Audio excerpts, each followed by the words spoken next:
Today's podcast is about 4 mysterious cases of young men who disappeared. All of them would leave home unexpectedly in their cars, but what happened to them after that is still a complete mystery. First, let's talk about Tim Molnar. Tim Molnar was a 19-year-old student who was studying aeronautical mechanics at Embry-Riddle Aeronautical University in Daytona Beach, Florida. He had a loving family consisting of parents Michael and Helen and 2 siblings, Frank and Michelle, who resided at South Peninsula Drive in Daytona Beach. On Tuesday, January 24, 1984, Tim would get in his 1969 Dodge Dart and drop his 14-year-old brother Frank off at his junior high school. According to his mother, Tim returned home briefly to get his bicycle, and she caught a glimpse of him as he drove away. She assumed that he was headed to the university, but Tim didn't go to his classes that day. Instead, he would drive north, never to return home again. When Tim didn't come home that night, his family knew that something was wrong. Their son would usually arrive home at the same time every night like clockwork. They phoned his friends and even called the police and told them that he hadn't come home. Later that same night, the family got 2 phone calls that they believe were long distance. However, there was no voice on the other end of the line, only static. They were unsure if it was a wrong number or perhaps their now missing son had been trying to reach them. Tim's family was growing very concerned.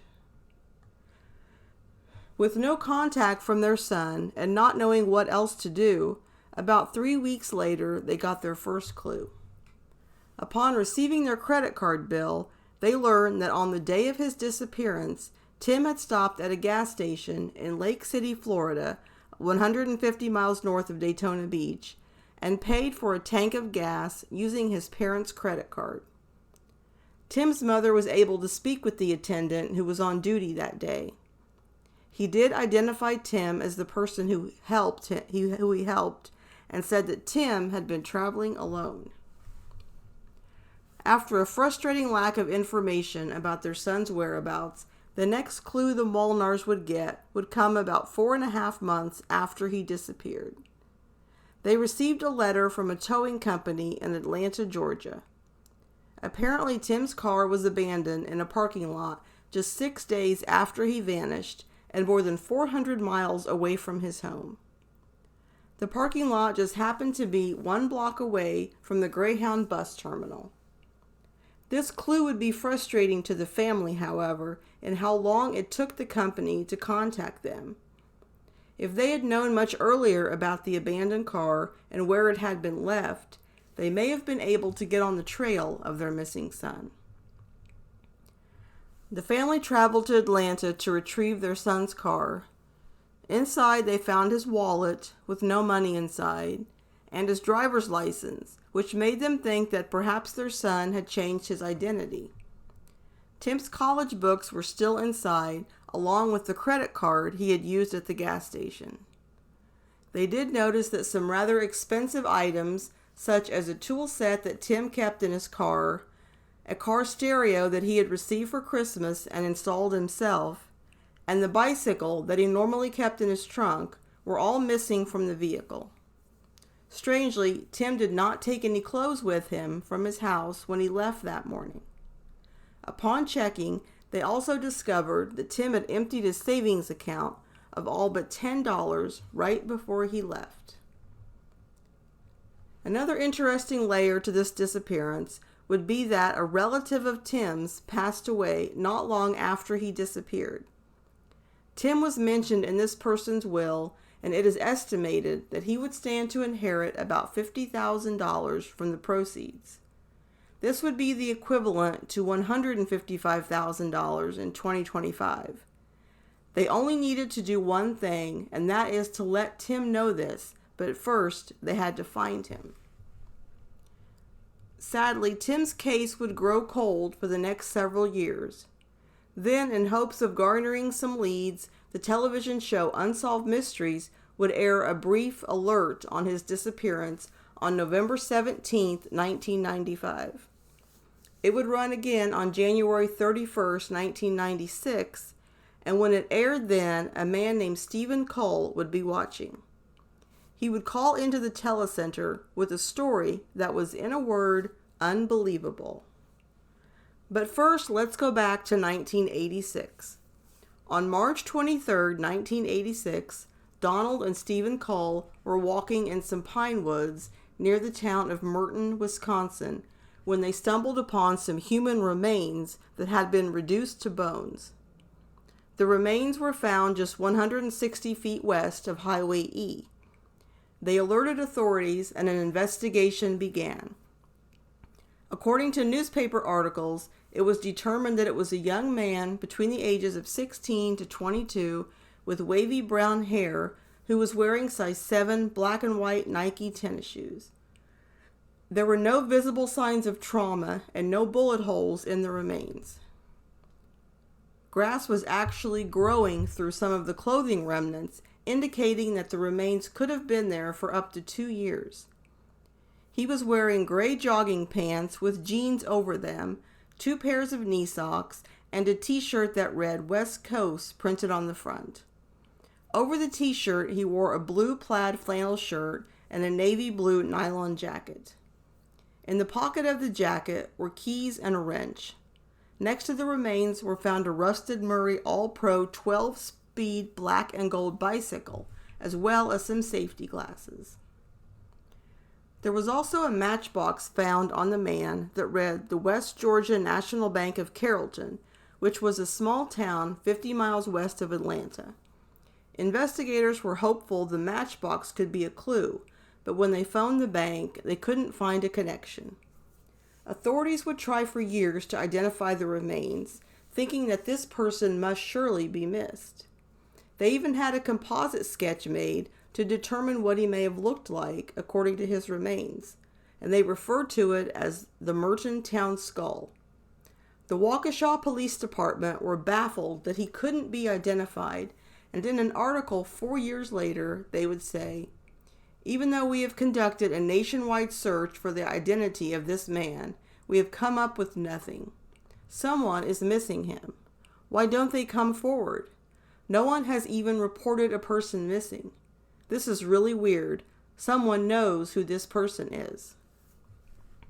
Now fast forward to 1996. As I mentioned before, Stephen Cole would be watching the rerun of Tim Molnar's Special Alert from Unsolved Mysteries, and the clothes that Robert Stack mentioned Tim wearing were similar to the clothes that were on the unidentified John Doe that Stephen had found 10 years prior.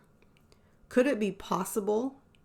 He phoned the telecenter to let them know, as well as the medical examiner from Wisconsin who was in charge of the remains. The ME then contacted the Molnars and asked them to provide a DNA sample, which they did. In November of 1996, the family would get the results. In an almost unbelievable series of events, the unknown body found 10 years prior in Wisconsin was a match for Tim Molnar. So 12 years after he left his family home and over 1,200 miles away, Tim Molnar had finally been found.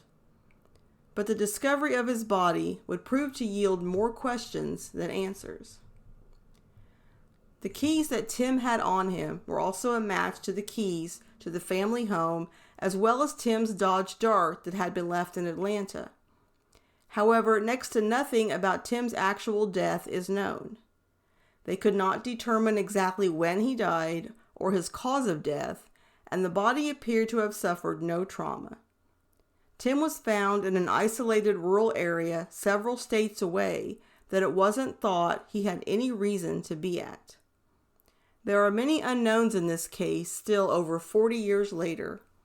He did leave a trail of confusing clues behind, so let's talk about them. Tim's family seemed to think that he could have left home willingly. He basically emptied a savings account right before his trip, which would indicate that perhaps it was planned. However, he didn't bring any clothes with him. Even though he had cash on him, he still chose to pay for gas with his parents' credit card, which left a trail. If he didn't want his family to know his whereabouts, why use their credit card when he knew the charge would eventually show up on their bill? He also apparently abandoned his car, which doesn't make any sense while going on a cross-country trip. He also appeared to purposely leave his identification behind. The most valuable things had been removed from the car. But I wonder if this was done in the way of a theft after the car was abandoned, or could Tim have perhaps sold them to help fund his trip? Also, it is believed that Tim was alive and well several days after he left, and unless those two staticky long-distance calls where nobody spoke were him, he didn't phone his family to let them know that he was okay. Another question we don't have an answer for is why Tim was in Wisconsin and when did he get there? Stephen Cole found his remains 2 years after he went missing, so the big question is, what happened during those 2 years? How long did Tim live after he left his house that day?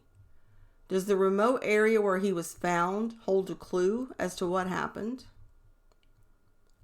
As far as where Tim was found, it is baffling to figure out how he got there, and if he went there willingly, why he would want to go there.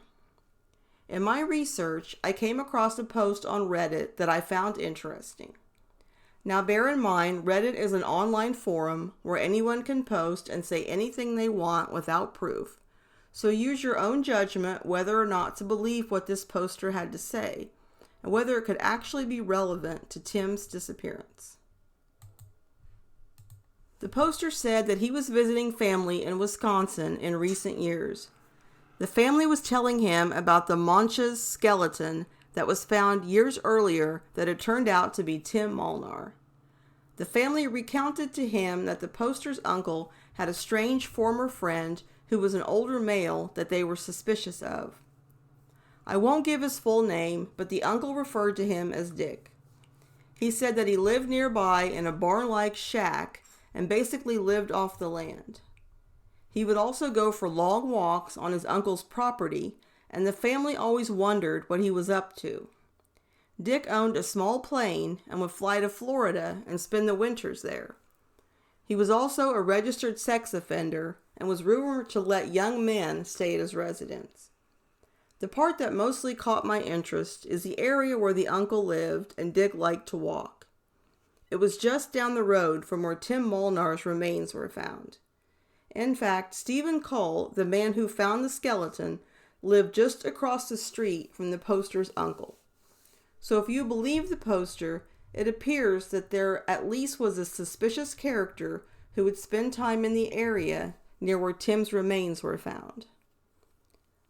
The Molnar family was able to have their loved one returned home, and they gave him a proper memorial, and perhaps that provided some semblance of closure.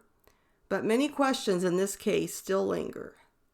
Sadly, Tim's mother Helen passed away in 2004, and his father Michael died in 2012, with the questions concerning their son's death still unanswered.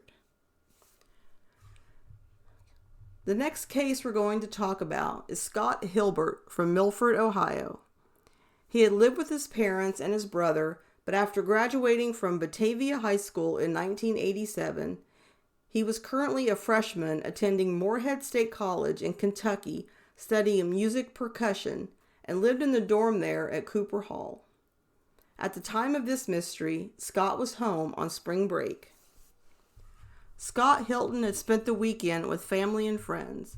Then on Monday, March 14, 1988, Scott left for the day in the family's black 1984 Ford Tempo. The family would find a penciled note on the refrigerator that said, "I went to see a friend at Ohio State University. I'll be back later. Love ya, Scott." When his dad saw the note, not thinking it would be relevant, he said he wadded it up and put a piece of gum in it and threw it away. Ohio State was roughly 90 minutes from the family home. The family didn't know ahead of time about their son's plans, but they thought that maybe he wanted to test his wings. They just assumed that he would be back by March 21st at the latest, when his classes would resume. A week went by and they hadn't heard from their son. They soon discovered that their son didn't return back to college that Monday and that he had never visited friends at Ohio State. They were now concerned and would report him missing on March 21st, which also happened to be his 19th birthday. In talking to his friends, one of them said that Scott had wanted to go to spring break in Florida. His father also said that Scott had talked about Florida the day before he left when he and his son had bought tires for the cars. Scott also asked his dad about how many miles it was and how much money and gasoline it would take to get there. Less than 2 weeks after he was reported missing, there would be some developments in this case, but to say they were bizarre would be an understatement. On April 1st, a police detective who was on vacation and four-wheeling in the area discovered an abandoned car on a dead-end road. It was Scott Hilbert's car, but where it was found would surprise everyone. Newspaper reports at the time say it was found on a dirt road. However, in a more recent interview with the Union Township detective, he said it was located halfway down a ravine, which seemed to indicate that it had been pushed. This area the car was found was northeast of Littlefield, Arizona, close to the Utah border. Yes, that's right, Arizona and Utah. Even though Scott Hilbert expressed an interest in traveling to Florida, it appeared that he, or someone driving the car anyway, had gone in the opposite direction. But that's not the only strange thing that would be revealed. The car was also missing both front and back license plates, but the key was in the ignition. Lawrence Hilbert knew the mileage on his car before Scott had taken it, and curiously, the car was found roughly 1,700 miles from Scott's home, yet the car had traveled 3,800 miles. Scott's fingerprints were found, but on the passenger side. Other unknown fingerprints were also found. A few other strange things that were found either on or near the car were some yellow pages from a Long Beach, California phone book, a book of matches from a Denver, Colorado restaurant, a knife that was from the Hilbert's kitchen, and a lug wrench from the car, as well as a bottle of shampoo. It was also reported that Scott's dorm key was found near the vehicle. The suitcase that Scott had used to travel back to his parents' house for spring break was missing. There was also no blood found in or around the vehicle. After Hilbert's car was found, the FBI was then called into the case. It seemed that after the discovery of the car, the case would quickly grow cold.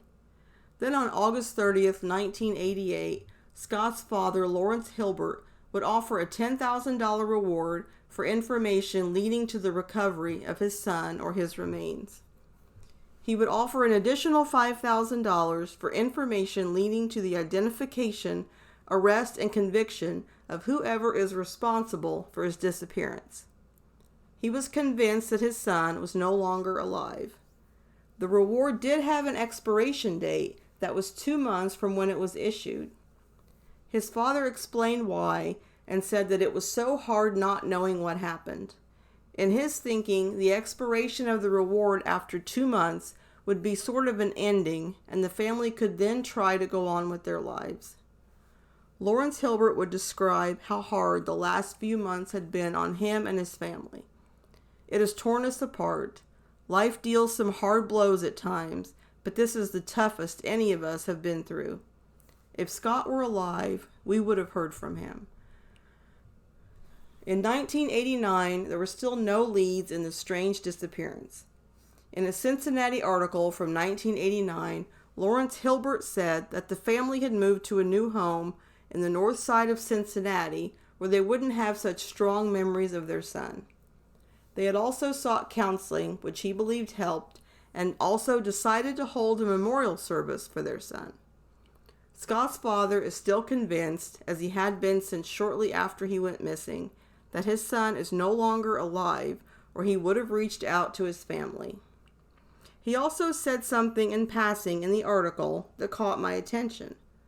Lawrence Hilbert said that a blue van was found in the same area where Scott's car was found 4 years earlier, and that the driver is still missing. Well, it took some digging, but I did finally find out the case that I think Lawrence Hilbert was talking about. There's next to nothing online about this, but on May 23, 1984, a van was found abandoned in Littlefield, Arizona. Belongings were found inside, and the keys were on the ground outside. The vehicle belonged to 25-year-old David Meacham from Valley City, Utah. He had left an engineering job on May 9th in Las Vegas and was presumably headed home. There was so little online about this case, and some of it was conflicting, so I did reach out to the family for clarification, and they said that David is still missing, but presumed dead. I could see why Lawrence Hilbert would reference that disappearance because there are similarities, but there is no indication that they knew each other. It may even buttress the idea that it would be an ideal place to abandon your car and perhaps end your life. However, the huge amount of miles put on Scott's car in a span of only 2 weeks makes his disappearance unclear. What in the world was he doing during that time, and was he the one who did all that driving? There isn't much out there about this next case, but I did want to mention the disappearance of Greg Tilley. He was a 22-year-old who lived in St. Louis, Missouri. It is unknown what his plans were, but his family believes that he was headed to the West Coast. He would leave in his 1986 gray Chevy Nova on September 18, 1992. There would be no more contact between Greg and his family after he left that day. Several days after he was last seen, a car matching that description was reported to law enforcement over 1,500 miles away in Nevada. The caller said it was parked somewhere on Tonkin Springs Road. That is a desert area that is an hour from any town. However, when law enforcement went to check, they were unable to find any car.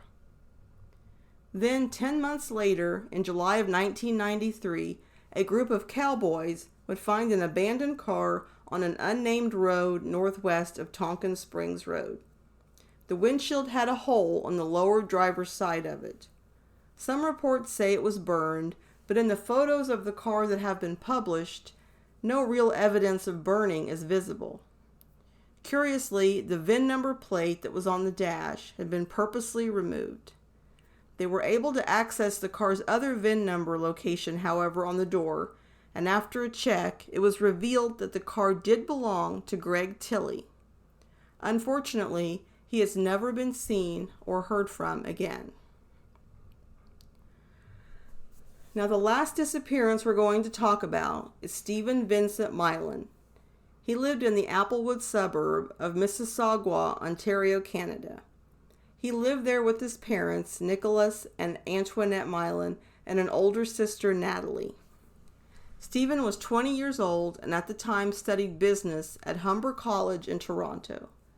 On Friday night, February 13th, Stephen Milan left his home at 10 p.m. Nicholas Milan believes that his son returned home later that night, but then left again shortly after midnight, driving his black 1991 Chevy Beretta. He would never return. His family was upset and puzzled when Stephen did not come back home. They did report him missing to the authorities. They said as far as they knew, Stephen wasn't depressed or upset about anything. They distributed flyers and posters around the area and kept in close contact with Canadian as well as U.S. authorities, as Mississauga is only 80 miles from the U.S. border at Niagara Falls, New York. It did appear that Stephen was headed for the U.S. that night. American customs officials say that a car with the same license plate number as Stephen's car crossed the Rainbow Bridge into the U.S. on February 14th, which was just hours after leaving his house. It could not be determined absolutely that he was the one driving it, however, but it was at least a clue as to where he had gone, but no leads came in after that. Then a few months later, another significant clue would be discovered. On June 7, 1998, Mylan's car was found. It was parked near the jewelry stands at the Little Colorado Gorge Overlook, which is a scenic area at the Grand Canyon. The license plate had been removed, and the keys were under the front seat of the car. Navajo Indians near the site would tell authorities that they had discovered the car back in February, only a few days after Mylan's disappearance. After discovery of the missing man's car, there was a ground and air search in the area in hopes of finding Stephen. It was thought that he left that night with no additional clothing but $500 on him. Stephen's father would travel to Arizona to find out more information. He said that the police were very helpful, but the Navajo Indians were very uncooperative. Nicholas Mylan also speculated that the Navajo Indians may have driven the car since they had admitted to finding it 4 months earlier. He pointed to the fact that in December of 1997, the car had 64,600 miles on it, and roughly 6 months later, it now had 90,000 miles on it. Stephen's family was still baffled as to where he had planned on going that night. His father said that he didn't normally travel into the U.S., but the prior weekend he apparently had. According to Nicholas Mylan, his son had traveled to Buffalo to see a doctor about hair replacement treatment just days before he went missing. In an article from 2014, Coconino County Cold Case Unit volunteer Joe Sumner was interviewed and talked a bit about the disappearance. Sumner talked about how unusual the case was. He also said that they did investigate another Canadian man who vanished near the Grand Canyon National Park around the same time. They looked into whether the two men could have known each other. Sumner also said that both men had complicated family situations. However, the second man's remains were found off a prominent viewpoint of the Grand Canyon called Yavapai Point several years later, and of course Mylan is still missing, so it is not thought that the two cases were related. Okay, now I'll talk about my thoughts on these cases. First off, the disappearance of Tim Molnar. I definitely think that Tim Molnar left his home that day with the purpose of not returning. His actions of emptying his bank account, coming back home to get his bicycle before he left for good, just seemed to be that of a person with some kind of plan. But some of the things he did are confusing. He no doubt wanted to stay off the grid, but used his parents' credit card, which would eventually let them know where he was and when he used it. He appears to have purposely abandoned his car, which would also indicate that he didn't want people to know his whereabouts. As far as the stereo and toolkit no longer being in his car, it could also indicate a theft after he left his car, rather than Tim removing them. Also, Tim's car was abandoned just 1 block from a Greyhound bus station. Could Tim have loaded up his bicycle and took the bus towards Wisconsin? When I decided to search for articles concerning the remains found before it was determined to be Tim, I found something that isn't widely reported online. Tim Molnar's bicycle was actually found with him. To me, that makes his actions even more puzzling. As far as my opinion, I was leaning towards Tim having a plan on traveling far away with the goal of ending his life, but the fact that he wanted his bicycle with him is a little confusing. So Tim must have removed the bicycle from his trunk in Atlanta before he left his car and ended up all the way in Wisconsin with him. That is over 800 miles.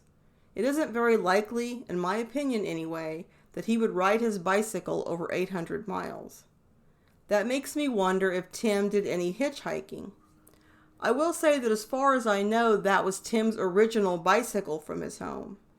It isn't really clarified anywhere, but considering that according to his mother, Tim made a point to come back for his bicycle the morning he left, and a bicycle was found with his remains, but not with his car, It is logical to assume it was the same one that he left Florida with. Another thing that I'm really curious about is those 6 days, meaning from the day Tim left his house to the day his car was abandoned in Atlanta was a 6-day span. What did Tim do in those 6 days? It is about 430 miles from Daytona Beach to Atlanta, approximately a 7-hour drive, so he definitely could have made the drive in one day. So what did he do during the rest of the time? Were there any sightings of him, or did anyone have any interaction with him during that time? We know that he was apparently alive when he was traveling between Florida and Atlanta because he appeared to have died at the location where he was found in Wisconsin. To me, those unaccounted for 6 days are one of the most mysterious things about this case. The money that was bequeathed to Tim Molnar is an interesting twist. I'm unsure if this relative had been ill and if Tim had any idea that he would be left money. Also, if Tim did leave his life and didn't want to return, would hearing about the money he was to receive have changed his mind? As far as the Reddit poster, to me his story is plausible. Plausible in that I believe there was a creepy man who was known to be near the area where Tim died. I also understand the poster wanting the right people to know about this person. But honestly, there's really nothing that points to him playing a role in Tim's death. There's never been any connection whatsoever established between Tim and this guy at all, so you really can't say that this could be a logical possibility of what happened with Tim. So to me, the question boils down to, did Tim Molnar want to end his life or just start a new one? That's a question, sadly, that we will never definitively know. He could have wanted to explore the U.S., and he ditches his car but takes his bike with him.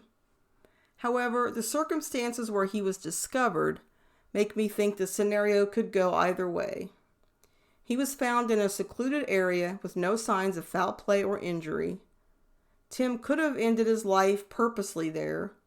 They couldn't run a toxicology screen on his remains to see what substances, if any, he had in his system. Could Tim Molnar have died accidentally or of natural causes? That is definitely a possibility. He could also have decided to go to a secluded spot for a rest and died of natural causes. Considering Tim's remains could have been there almost the entire time before he was gone, judging by the grass growing up through his clothing, that could have put him there in February. Considering it was winter in Wisconsin, Tim also could have died from hypothermia. I checked the weather from around that time in that location, and it ranged from about 30 to 19 degrees Fahrenheit. Tim did have layers on, but they seemed to be fairly light, and in my opinion, not heavy enough to be out for an extended period of time in Wisconsin in the winter months. If it was true that his body had been there for 2 years, that would of course mean that he wasn't alive for very long after he left Florida. Tim was reportedly wearing the same clothes when he left that were found on his remains. I do find that sort of strange, since we know that he appeared to be alive for at least a week after he left his home. But it also indicates that he probably wasn't alive very long after he disappeared, as there were no other clothes found with him. Even though the fact that Tim actually brought his bicycle with him does give me pause that perhaps he just wanted to do some exploring. However, if I had to choose just one, sadly, I would go with the suicide scenario making the most sense, given his action in the days prior, no sign of trauma on his body, and the location of the remains. Next, Scott Hilbert. I will say that I do not think that Scott had any intention of going to see friends in Ohio State that day. I think that it was just something to pacify his family so they wouldn't worry about him or inquire. Plus, I think his note just saying friends at Ohio State is pretty vague. Why didn't he mention the friends by name? But I do feel that it's a little strange since just the day before he had talked with his dad about going to Florida. That makes me curious as to what his father's reaction was when he brought up traveling there. if his father seemed less than thrilled, and remember he reportedly took the family car, then he may have just said in the note that he was traveling a short distance. I don't really get the impression that Scott Hilbert had any clear-cut plans, meaning we don't know if he was meeting anyone or going to a specific place. Of course, the thought that he wanted to go somewhere to end his life is heartbreaking to think about, but it can't really be ruled out.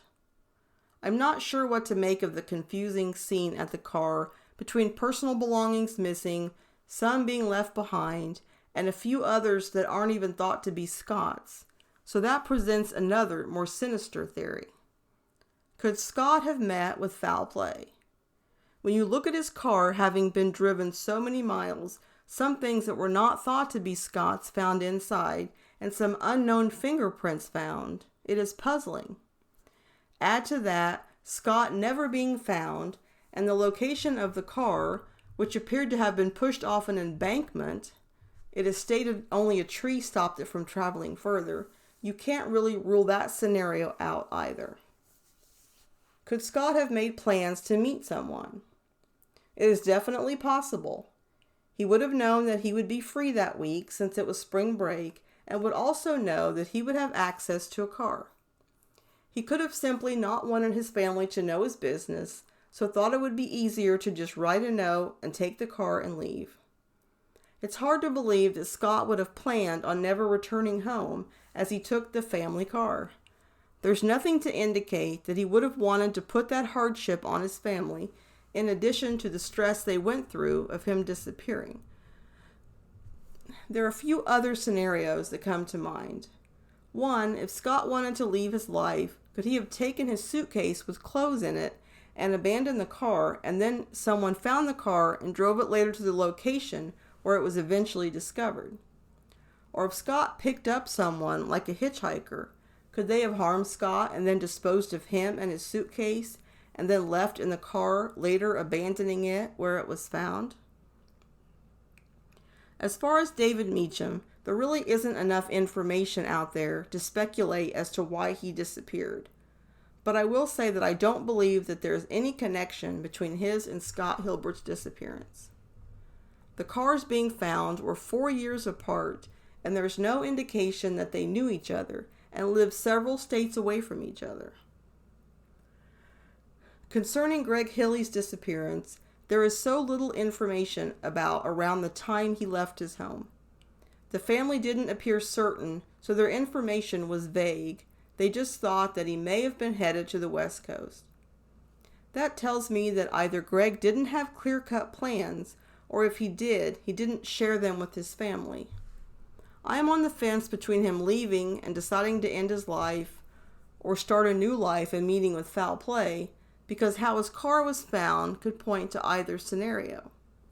If he wanted to leave and for no one to know his whereabouts, it would explain why he abandoned his car on an unmarked road and removed the VIN plate. But if someone had done harm to Greg, they could have done both of those things in an attempt to cover up the crime. Where the windshield was broken was interesting to me.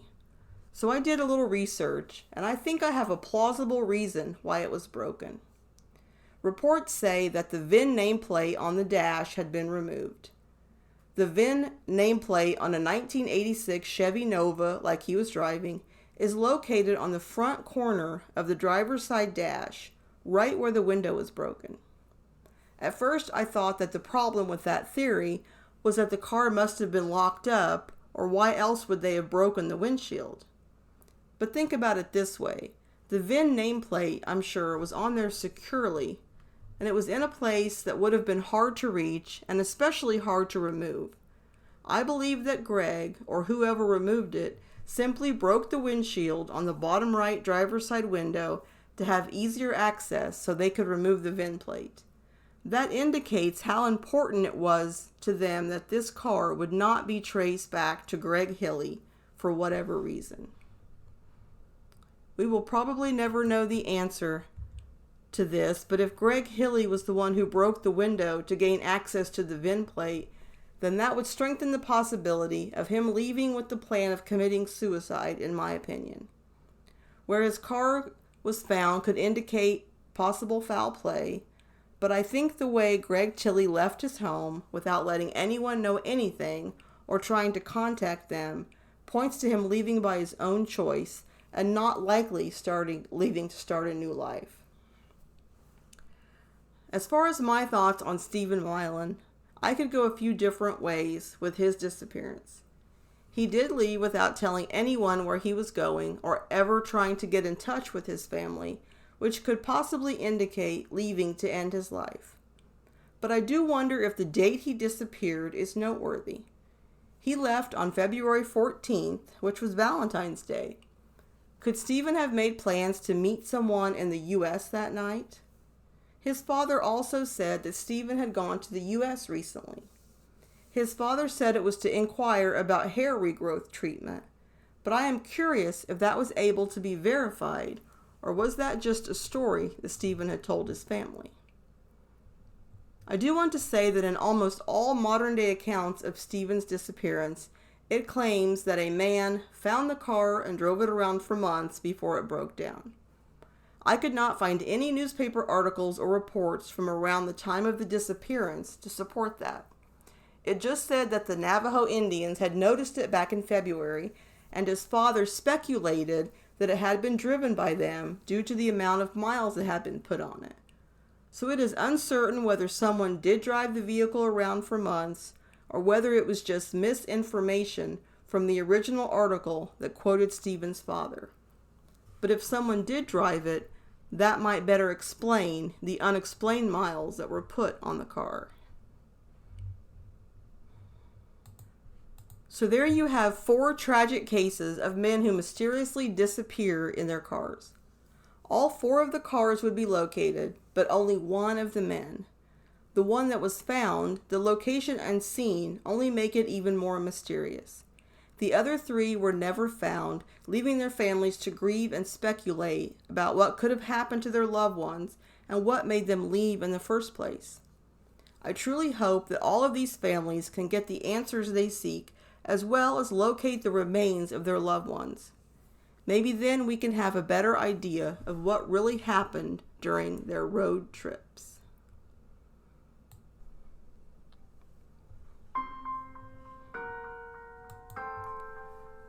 That concludes my podcast on Tim, Scott, Greg, and Stephen. By the way, I have included photos of Scott and Greg's cars after they were found in my article on my website if you'd like to see them. I hope that you've enjoyed this episode. If so, please leave me a rating or review where you listen to your podcast, and please tell your friends about the podcast to help spread the word.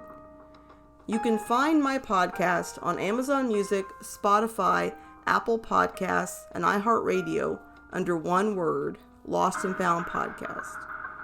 You can also visit my website at Lost and Found Blogs, where I have all of my original articles as well as direct links to my latest podcast episodes.